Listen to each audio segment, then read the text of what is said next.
Easiest way to do this is to try and do this the same way I've done with that executive committee. I've met with members of the committee twice. I asked for meetings with them. The first time it was with 3 members, the second time with 2 members, and then that meeting the Monday ago that you're talking about with the full executive committee and a great number of the elected officials from the county. I wasn't aware that there were meetings from the minute. I wasn't aware until you just told me that they'd released them, and I had no idea what the content were. They didn't mention this to you even as a courtesy at this point. They're going to the media with this. No. Well, I'm not going to say who's doing what. Sure. I don't know who's going to the media, so I'm not going to allege that they did that. I mean, apparently somebody released the minutes. Yeah. Certainly within 30 minutes after the first time I met with them to talk about the relationship that I had and to apologize again for it, somebody called the media because they were calling me within 30 minutes. There were only 5 of us in the meeting.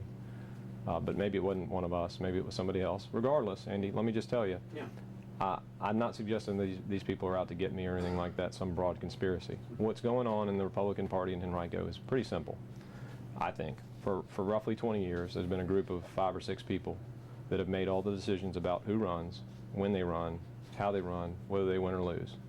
And in September of 2009, when I decided to run for Commonwealth's attorney because I thought it was the right thing to do for the county that I've lived in my whole life, I was told, as was reported in the Times-Dispatch by a couple party officials, that that's not how things happen in Henrico, that you wait your turn, and if you don't wait your turn, which I clearly did not, you will not win, you cannot win, we will crush you.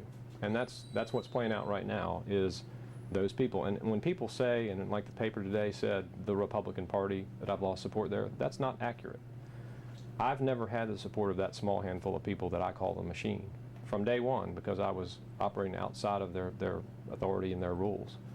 And they've never been with me for a moment during my campaign, ever. And to suggest otherwise, if anybody says they were, that's not accurate. I'll read you just another well, thing. If you don't mind, let me just finish this because this is the rest of that story. When Wade Kaiser last year announced his resignation, or his retirement rather, I should say, he did not, I don't believe, tell anybody outside of his office. He announced it in a staff meeting. That's what I've been told.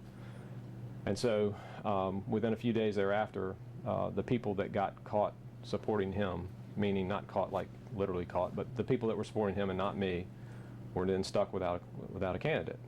And it was known to everybody that they were supporting the other person. And so slowly but surely those people contacted me or contacted my friends and wanted to become my friends and help me. And I've met with anybody who's wanted to and talked to them, and I don't hold it against anybody who supported Wade Kaiser, because if they were loyal to him or he was their friend, they should have. It does not bother me that some of those people have come to me now and asked to help my campaign, and some of them have, and some of them still are. Some of them, I think, did it for bad reasons. But what you're seeing right now, Andy, is the machine in operation, and this is what they told me they were going to do to me, that they would crush me. And I gave them the excuse. I put it on a silver platter for them because I had the relationship. But the things like giving information to the media, not giving me the courtesy of telling me what's coming. At the Monday meeting they did that. They raised these new quote-unquote issues about my history. And it's things like failing to pay a bill. It's things like paying a fine because we left out a couple words on a form with a state board. None of that comes up in the minutes here. What they're talking about now is your temperament. And they're saying you were, quote, had clenched fists, your body language sent the message that you would explode at any minute. Now, granted, this is the interpretation of one or more people, but was this making your blood boil on Monday, and to what extent were you prepared for a physical confrontation, if any? That's ludicrous. That's the word for it. And that, to me, doesn't sound like minutes. That sounds like somebody taking notes and trying to make me look bad, which is consistent with what's been going on. Let's just say it, because that's what's been happening. Minutes generally talk about the activities in the meeting. You voted on things, you did sort of things. They had made clear that the reason they made me and the 80 supporters I had there for 5 hours weren't allowed in the closed executive session because it was a closed executive session. So I'm surprised that they would release it, and I'm not. I'm surprised because they made us all leave and sit in a small room where everybody was really hot for 5 hours, or an hour and a half, 2 hours while they met, but a total of about 4 or 5 hours for the whole meeting. They didn't send it to me. I'm not surprised. But to suggest that I was, and we'll go through the list, I mean, you can see me right now. I wasn't this calm then. I certainly had moments where I was concerned about what I thought was being done to me.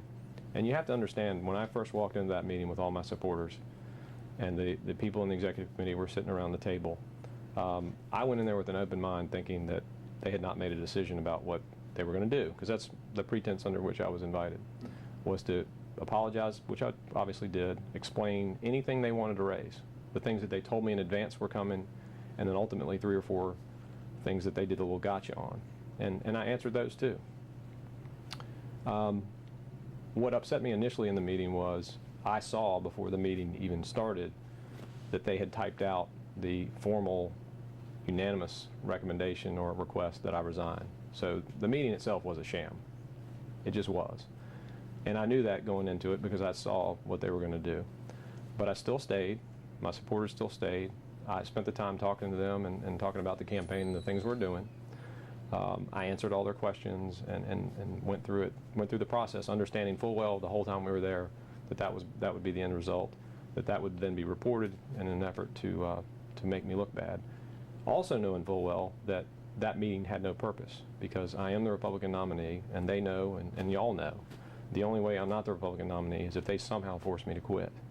And so a lot of the effort by this handful of people, and again, it's just a few people, it's not the entire committee at all. I have friends on that committee, and it's certainly not the Henrico Republican Party, and it's not Republicans in Henrico. It's not Democrats in Henrico, Independents, Tea Party people that don't have a party affiliation. It's a small handful of people that are the machine, that for 20 years have done this. So, what do you think so about was what I, they're doing to you? well, let me tell you, because I was talking about my mood in the meeting. I don't think I ever got angry. I certainly never lunged at anybody. What that was is a lady sitting about 6 people down from me started raising the issue of God as being appropriate in our discussion about what I did last year. And before I could really even answer, the chairman and a couple others said, that's not appropriate. We don't want to bring that into this discussion. I didn't lunge at anybody. I turned because it came out of the blue, and I didn't hear it coming. And I certainly didn't expect to have a woman 6 people down from me essentially yell a question to me about what about God or something along those lines.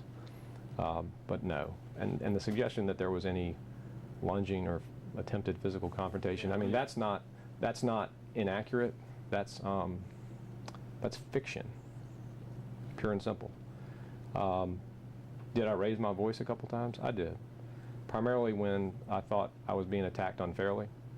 I did apologize for raising my voice because I shouldn't have. I mean, this was a meeting, and I didn't yell, but I raised my voice a little more than my speaking voice.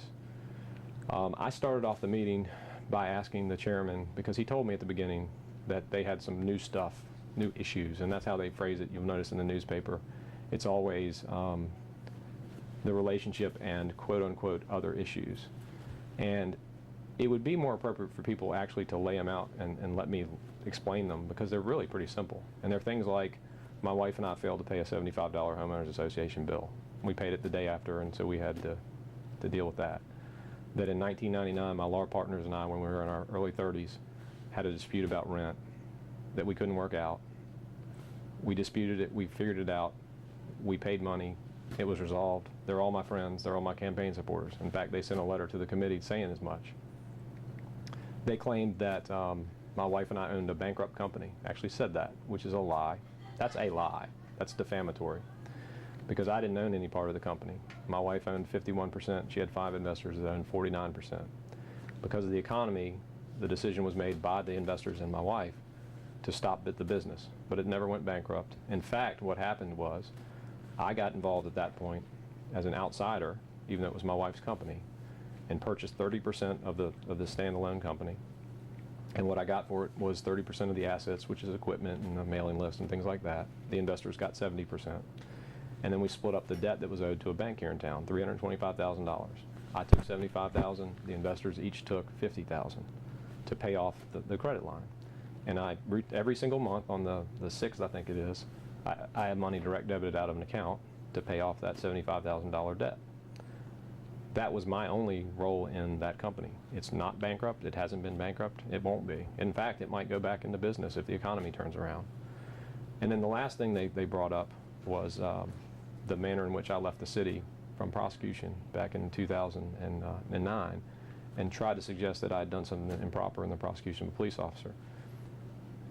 I gave them the information about the defense attorney that represented him, the accord and satisfaction that he reached with the victim, the prosecution of the 3 officers later on for obstruction, where two of them were acquitted by a jury in 10 minutes or so, and one was struck by a judge, didn't even go to a jury. I didn't do anything improper, and any suggestion otherwise is just wrong. The thing about all that information that they used is it came to them from somebody who does not like me, who's affiliated with a different party, who does not want to see me succeed. And rather than verifying or not the information, those initial members of the meeting, particularly the one, the 7th district chair, just took it at face value and believed it and threw it out at me as if it was fact, when in fact it wasn't even close. In the second meeting, it was without him, the 2 other guys. It was more productive. It was much more conversational. But the meeting with the executive committee was tense. I mean, there's no question about that. And when he told me that there was now more quote-unquote issues and that they had given me no prior notice, I thought that was a little bit unfair, but that's kind of how it's been. Again, today we're finding out that's how it's going to be. And when they asked me about those things, I answered their questions. For example, in early 2010, I got fined $600 by the Henrico registrar because I filed a campaign report late and I left out a couple people's occupations. I was asked why I hadn't told anybody, which wasn't accurate. I told several people. I told my treasurer because I got a letter that said